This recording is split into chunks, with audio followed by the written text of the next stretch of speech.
I had one client that said, after working with them for a month or so last year, who was a mid-market, very successful, high-growth company with great margins, second-generation family-owned, significant value, and a lot more potential, look across the table and say, wow, I had no idea. And the process that we were running through was to take them through to be able to compete at a much higher level. So this is a young CEO, probably around 40 years old, who knows that there is significantly more room for this company to grow and expand and scale and really build something that is phenomenal. It's successful in its own right now. But he's of the view that there's more on the table and I want to get there. The challenge is when you step up to compete, you've got to level up on all your capabilities. And so I take companies through this process, and it's laborious and there's a lot of detail that goes into it, but I'll give you the three core tenets associated with it. One of which is, first of all, defining the trophy. So defining what that trophy is that you're hunting for. For a lot of companies that want to go play at a higher level, we define it by enterprise value. What's the value of the company today? What can be the value of the company in 3 to 5 years with a curated growth strategy? That's one way to define it. You can define it in a myriad of different ways depending on the nature of your company.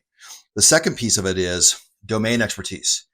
This is where we get wrapped up. And so we do a lot of profiling of the stage of the company, the mindset of the company, the strength of the team, the weaknesses of the team, what they do well, what they don't do. But domain expertise, to go up to the next level, we've got to be able to compete with organizations that typically have significantly more access to finance, better cash production, their domain expertise in terms of the quality of the lawyers, the quality of the accountants, the quality of the tax advisors that they have is all materially higher. This is one of the ways that the big armies build themselves and grow, is that they really refine that and have access to the deepest reserves of domain expertise. And then the third dimension of this, and in my opinion, this is the most important piece of this.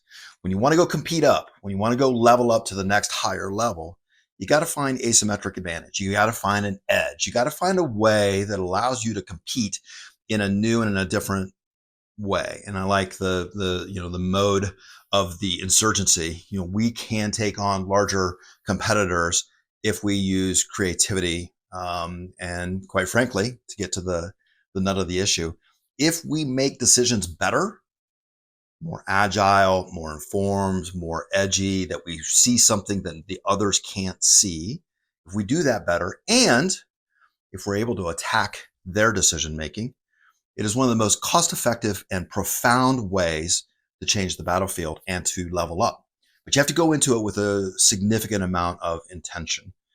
The exercise for that client that I mentioned to you was basically to take a company that had been built by a family and was very successful, reached its height, has a higher ceiling if they stay with the same model, but will always be limited by geography and by scale, because of tax elections and legal structures that they have embraced so far.